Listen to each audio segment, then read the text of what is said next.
झारखंड के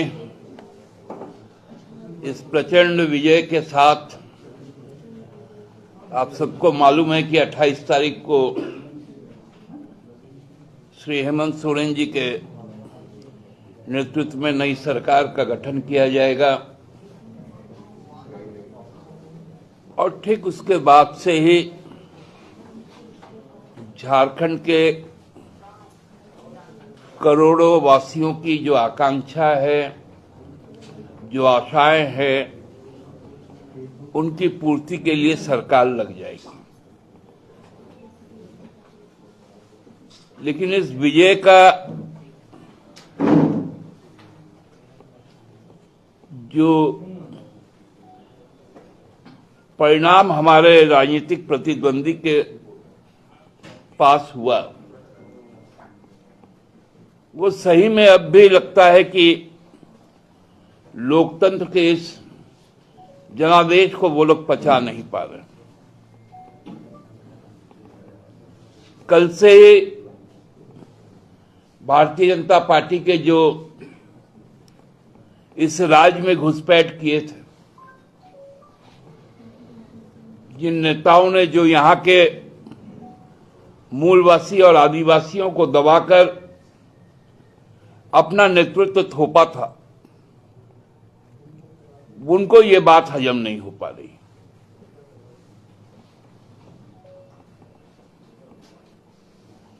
शुरू से हम अंत तक हम लोग कहते आए हैं, यहां हम लोग आपस में सौहार्दपूर्ण तरीके से चुनाव लड़ते हैं। चुनाव में मुद्दों की बात होती है,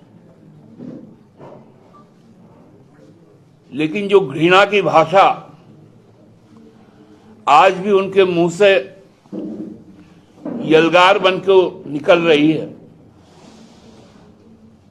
वो अत्यंत ही चिंताजनक है। अब यहां पर विधायक दल का भाजपा का बैठक भी होगा, उसके नेता भी चुने जाएंगे।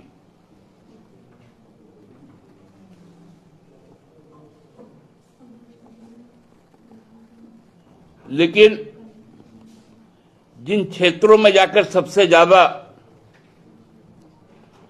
विष वमन किया गया था, जहर उगला गया था, वहां से उनका सुपड़ा साफ हो गया। पूरे संथाल परगना में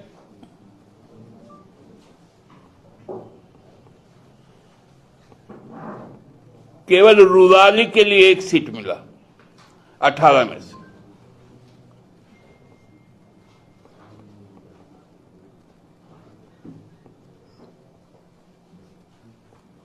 लेकिन उनमें सुधार की कोई संभावना नहीं दिख रही।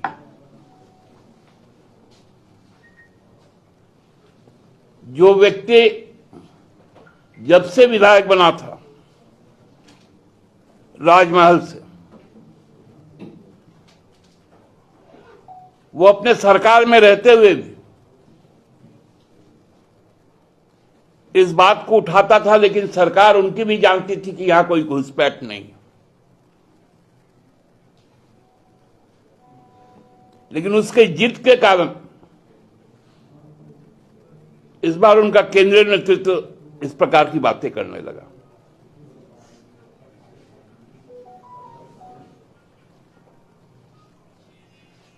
अब ये 2025 से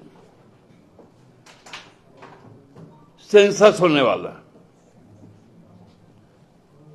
तत्पश्चात परिसीमन भी होगा।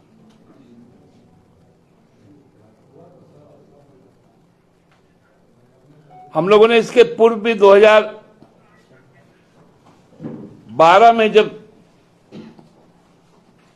डिलिमिटेशन कमीशन यहां पर आई थी, उस वक्त भी जिस बात का हम लोगों ने आशंका व्यक्त किया था, आज भी उस बात की आशंका हम लोग व्यक्त करते हैं कि एक बड़ा सोचा समझा प्रयास होगा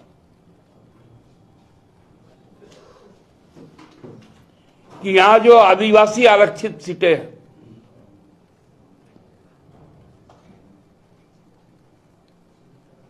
जो यहां हरिजन आरक्षित सीटें हैं, scheduled caste and scheduled tribe seats, उन पर इनका प्रहार होने जा रहा है।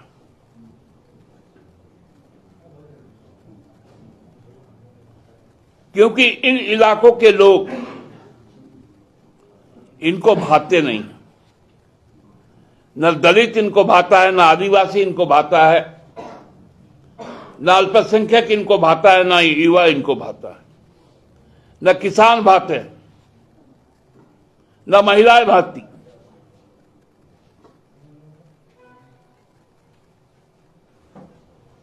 मैं प्रोसेस शुरू नहीं हुआ, लेकिन आज से संसद का सत्र शुरू हुआ और ये बातें आएंगी।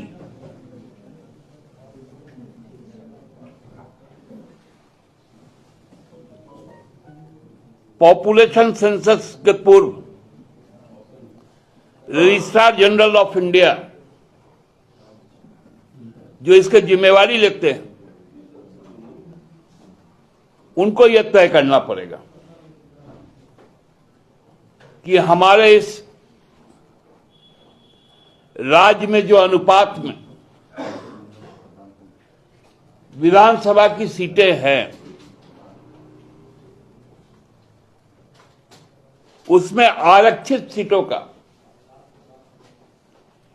किसी भी प्रकार से यदि घटाने की कोशिश की गई तो वह सही नहीं होगा। और ये कोशिश उनकी है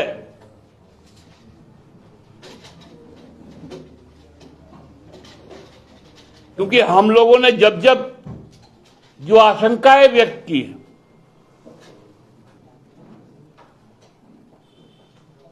वो आशंकाएं हर वक्त सही साबित होती है, क्योंकि हम लोग इनके मनुवादी ख्याल को समझते हैं, मनुवादी सोच को समझते हैं।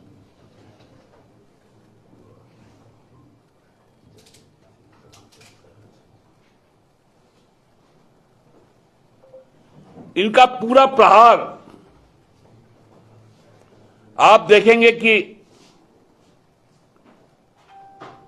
फिर से शुरू होगा।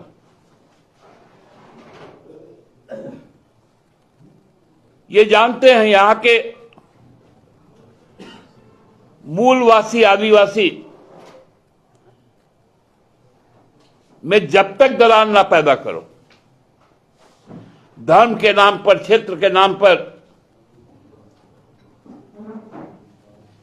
तब तक इनकी दुकान नहीं चल सकती।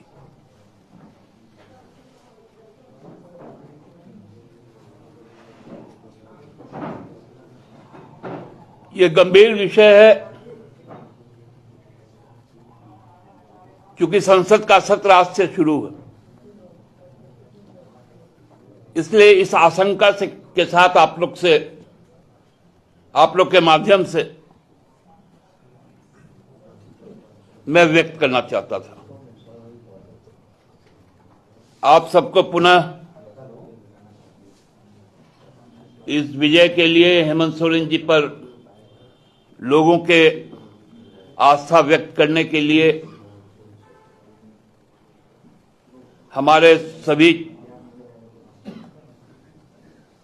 56 जो नवनिर्वाचित जनप्रतिनिधि है, उन पर विश्वास व्यक्त करने के लिए बहुत बहुत आभार। और मैं तो जो 21 लोग हमारे विपक्ष में बैठेंगे, उन पर भी लोगों ने आस्था व्यक्त की, उनका भी दायित्व है सकारात्मक विपक्ष का भूमिका निभाए, जो लंबित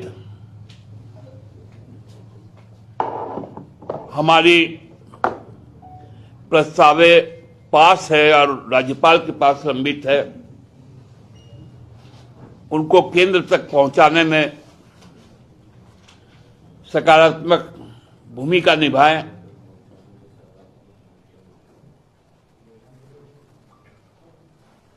एक नौजवान जो जेकेएलएम का नेता है,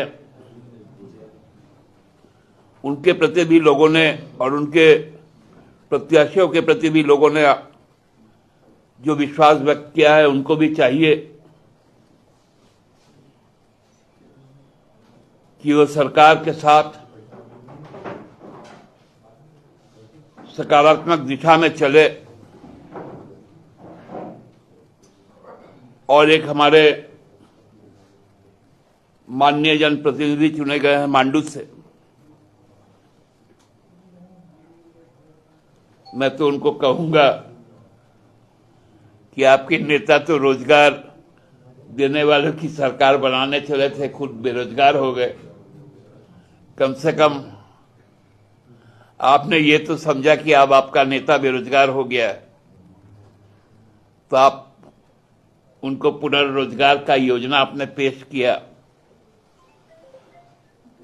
निश्चित तौर पर असम के मुख्यमंत्री को निश्चित काट दिया जाना चाहिए। बिन बुलाए मेहमान की तरह। जी नहीं, मैं तो बुला रहा हूं उनको। दादा, आपको नहीं लगता कि अब इन लोगों को अपने हाल में छोड़ देना चाहिए? देखिए, जो बुरा हाल ये लोग करके गया है ना बाहरी लोग, तो मैं समझ सकता हूं यहाँ के भाजपा नेताओं का। हमसे एक उसके बड़े नेता हैं, प्रदेश स्तर के और राष्ट्रीय पहचान भी है उनकी। उन्होंने मुझको फोन करके बधाई दिया और कहा कि आपने हमारे घरों को तोड़ दिया, महिलाओं को अपने पक्ष में कर लिया। तो हमने उनको कहा कि भाई, ये खेल तो तुमने शुरू किया था, सीताहरण तो तुमने किया था, तो हनुमान ने लंका जलाया तो क्या अपराध किया? रावण कौन है दादा? जो हर के ले गया था छद्म रूप में, उसी का तो ये लंका था। लेकिन दादा, चंपईदा ने कहा है कि उनका जो गुलान है वो जारी रहेगा घुसपैठियों के खिलाफ। क्योंकि चंपईदा और कुछ तो बोल नहीं सकते थे,